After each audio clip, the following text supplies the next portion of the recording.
தொழிலதிபர் விஜய் மல்லையா லண்டனில் கைது செய்யப்பட்டுள்ளார். ஸ்காட்லாந்து யார்டு போலீசார் அவரை கைது செய்திருக்கிறார்கள். தொழிலதிபர் விஜய் மல்லையா லண்டனில் கைது செய்யப்பட்டிருக்கிறார். இந்தியாவில் சுமார் வங்கிகளில் 9,000 கோடி ரூபாய் கடன் பெற்று அதன் பின்பு விஜய் மல்லையா தலைமறைவாகியிருந்தார். அவரை தீவிர தேடுதலுக்கு பிறகு அவர் லண்டனில் இருக்கிறார் என்ற தகவல் வந்தது. அதனைத் தொடர்ந்து தற்பொழுது தொழிலதிபர் விஜய் மல்லையா லண்டனில் கைது செய்யப்பட்டிருக்கிறார். ஸ்காட்லாந்து யார்டு போலீசார் அவரை கைது செய்திருக்கிறார்கள். வங்கிகளில் சுமார் 9,000 கோடி கடன் பெற்று அதனை திரும்பச் செலுத்தாத புகாரின் அடிப்படையில் தற்போது அவர் கைது செய்யப்பட்டிருக்கிறார். இந்திய அரசின் வேண்டுகோளின்படி ஸ்காட்லாந்து யார்டு போலீசார் இப்படி ஒரு நடவடிக்கையை எடுத்திருக்கிறார்கள். தொழிலதிபர் விஜய் மல்லையா லண்டனில் கைது செய்யப்பட்டிருக்கிறார்.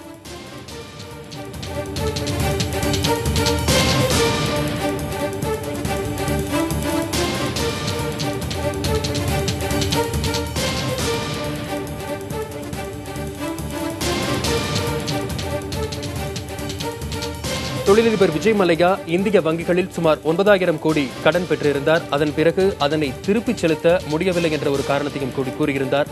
அதனால் அவரை உடனடியாக கைது செய்ய வேண்டும் என்று பல்வேறு தரப்பில் இருந்தும் அழுத்தங்கள் எழுந்து வந்த நிலையில் அவர் லண்டனிற்கு தப்பிச் சென்றார். லண்டனில் அவர் இருக்கிறார் என்ற தகவலும் தெரிந்தது. அதனைத் தொடர்ந்து சர்வதேச ஒரு உதவியை இந்தியா நாடியிருந்தது. தொழிலதிபர் விஜய் மல்லையாவை இந்தியாவிற்கு அழைத்து வர வேண்டும் என்று இங்கிலாந்து அரசிடம் பலமுறை இந்தியா தரப்பிலிருந்து கோரிக்கையும் வைக்கப்பட்டிருந்தது. 9,000 கோடி திரும்ப செலுத்தவில்லை என்கிற ஒரு குற்றச்சாட்டின் காரணமாக தொழிலதிபர் விஜய் மல்லையா லண்டனில் தற்போது கைது செய்யப்பட்டிருக்கிறார். இந்திய அரசின் வேண்டுகோளை தொடர்ந்து ஸ்காட்லாந்து யார்டு போலீசார் தற்போது இந்த ஒரு நடவடிக்கையை எடுத்திருக்கிறார்கள். இதன் முழு விவரங்களை தற்போது நமது டெல்லி செய்தியாளர் கணபதியிடம் கேட்கலாம். கணபதி, தற்போது ஸ்காட்லாந்து யார்டு போலீசார் இப்படி ஒரு நடவடிக்கை எடுத்திருக்கிறார்கள். இதன் தொடக்கம் என்ன, பின்னணி என்ன? நிச்சயமாக, அதாவது வங்கிகளுக்கு கொடுக்க வேண்டிய பணத்தை அவர் திருப்பி தரவில்லை.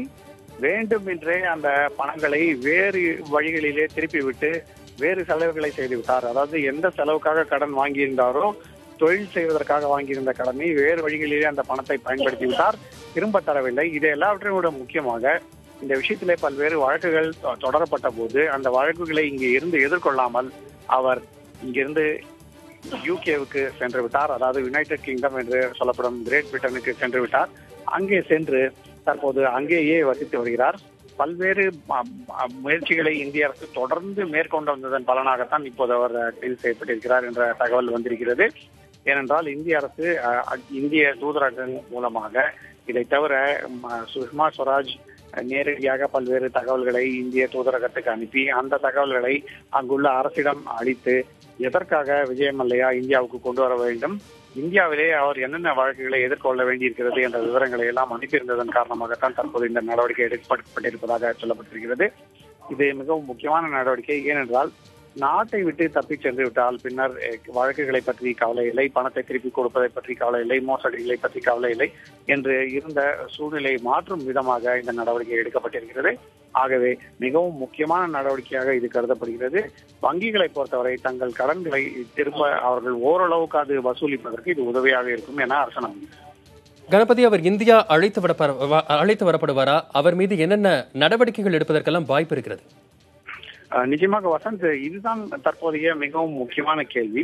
அவர் அங்கே கைது செய்யப்பட்டிருந்தாலும் அவரை அங்கிருந்து இந்தியாவுக்கு கொண்டு வர அந்த அரசாங்கம் அனுமதிக்குமா, அல்லது அங்குள்ள நீதிமன்றங்களிலேயே அவர் மீது வழக்கு தொடர்ந்து விசாரிக்க வேண்டும் என விஜய் மல்லையா வலியுறுத்தி வருகிறாரே, அது போன்ற நடவடிக்கையை எடுக்கும்படி அந்த அரசு சொல்லுமா என்பது மிகவும் முக்கியமான கேள்வியாக இருக்கிறது. இந்திய அரசுக்கும் யூகே அரசுக்கும் நல்லுறவு இருக்கிறது. ஆகவே இந்திய அரசின் கோரிக்கையை ஏற்று சட்ட விதிமுறைகள் மூலமாக அவரை இந்தியாவுக்கு திருப்பி அனுப்ப வேண்டும் என்பதுதான் இந்தியாவின் மிகவும் முக்கியமான கோரிக்கையாக இருக்கிறது. பல மாதங்களாக தொடர்ந்து வலியுறுத்தப்பட்டு வருகிறது. ஆனால் மல்லையாவோ ஒரு பக்கம் தான் யூகேவிலேயே வசிப்பவன், ரெசிடென்ட் ஆஃப் யூகே என்று சொல்லிக் கொள்கிறார். அவர் NRI என்றும் சொல்லிக் கொள்கிறார். அதாவது நான் ரெசிடென்ட் இந்தியன் என்று ஏற்கனவே தகவல் அறிவித்திருப்பதாகவும் சொல்லியிருக்கிறார். ஆகவே அந்த நாட்டு சட்டத்தின் படிதான் விசாரணைகள் நடக்க வேண்டும். NRI-யாக இருந்த அவர் யூகே சிட்டிசன் என்று அதற்கான ஆவணங்களை தாக்கல் செய்தார். அப்ப அந்த சூழ்நிலையிலே அவரை இந்தியாவுக்கு கொண்டு வர முடியுமா என்பது மிகவும் முக்கியமான கேள்வியாக இருக்கிறது. இந்த வழக்கு மூலமாக விஜய் மல்லையா இந்தியா கொண்டு வரப்படுகிறாரா என்பதன் மூலமாக இது போன்ற வழக்குகளுக்கு என்ன நடவடிக்கை எடுப்பதற்கான வாய்ப்பு இருக்கிறது என்பது தெளிவாக தெரிந்துவிடும். கணபதி, 9,000 கோடி ரூபாய் வங்கிகளில் கடன் பெற்று திரும்ப செலுத்தவில்லை என்கிற ஒரு குற்றச்சாட்டு முன்வைக்கப்படுகிறது. இவ்வளவு நாள் தாமதத்துக்கு என்ன காரணம்? இங்கிலாந்து ஒத்துழைக்கவில்லையா? அதாவது இந்தியா தரப்பிலிருந்து பல்வேறு கோரிக்கைகள் முன்வைக்கப்பட்டிருந்தன. அதற்கு இங்கிலாந்து தரப்பிலிருந்து என்ன மாதிரியான பதில் வந்தது? அவர்கள் ஒத்துழைக்கவில்லையா? வசந்த், உங்களுக்கு நன்றாகவே தெரியும், விஜய் மல்லையா கிங்ஃபிஷர் ஏர்லைன் என்ற நிறுவனத்தை நடத்தி வந்தார். இந்த நிறுவனத்துக்காக பல்வேறு வங்கிகளிலிருந்து பெரிய கடன்களை வாங்கியிருந்தார். இறுதியாக அந்த நிறுவனம் முடங்கி மூடக்கூடிய சூழ்நிலை ஏற்பட்டது. மூடிய அந்த நிறுவனத்தின் மொத்த பணமும் நஷ்டமாகிவிட்டதாக விஜய் மல்லையா தெரிவித்துவிட்டு வங்கிகளுக்கு மேலும் கடன் வேண்டும் என்றும் அந்த கடன்களை திருப்பி கொடுப்பதற்கான அவகாசம் வேண்டும் என்று கேட்டிருந்தார். ஆகவே இது விஷயமாக வங்கிகளுடன் ஒரு பக்கம் பேச்சுவார்த்தை நடந்து கொண்டிருந்தது. இன்னொரு பக்கம் வங்கிகள் எவ்வளவுதான் அவகாசம் கொடுக்க முடியும் என்று வழக்குகளை அவர் மீது தொடர்ந்து கொண்டிருந்தனர்.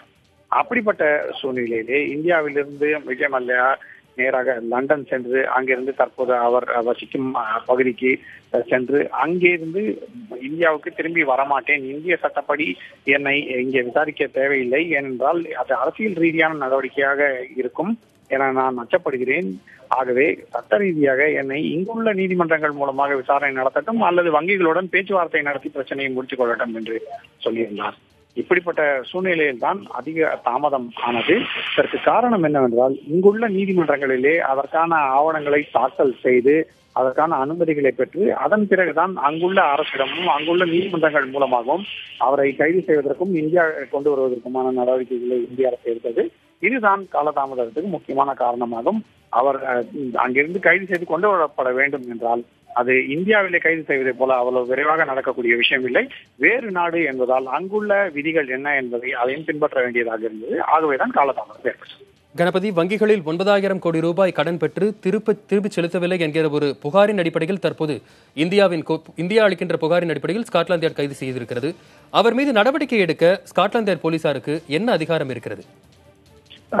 நிச்சயமாக அவர்கள் பல்வேறு நடவடிக்கைகளை எடுக்க வாய்ப்பு இருக்கிறது. அவர் இது போன்ற நடவடிக்கையிலே மோசடி நடவடிக்கையிலே ஈடுபட்டிருக்கிறார் என்கிற காரணத்தால் சீட்டிங் என்கிற காரணத்தை சொல்லி அவர் மீது நடவடிக்கை எடுக்க வாய்ப்பு இருக்கிறது. இதை தவிர அவர் இது போன்ற நடவடிக்கையில ஈடுபட்டு அதன் பிறகு இந்தியாவுக்கு சட்டத்திலிருந்து தப்பிப்பதற்காகத்தான் இந்தியாவிலிருந்து தப்பி இங்கே வந்து விட்டார் என்று அதற்காக நடவடிக்கை எடுப்பதற்கான வாய்ப்பு இருக்கிறது. அவரை இந்தியா திருப்பி அனுப்புவதற்கான நடவடிக்கை எடுப்பதற்கும் வாய்ப்பு இருக்கிறது. ஆகவே பல்வேறு நடவடிக்கைகள் இருக்கின்றன.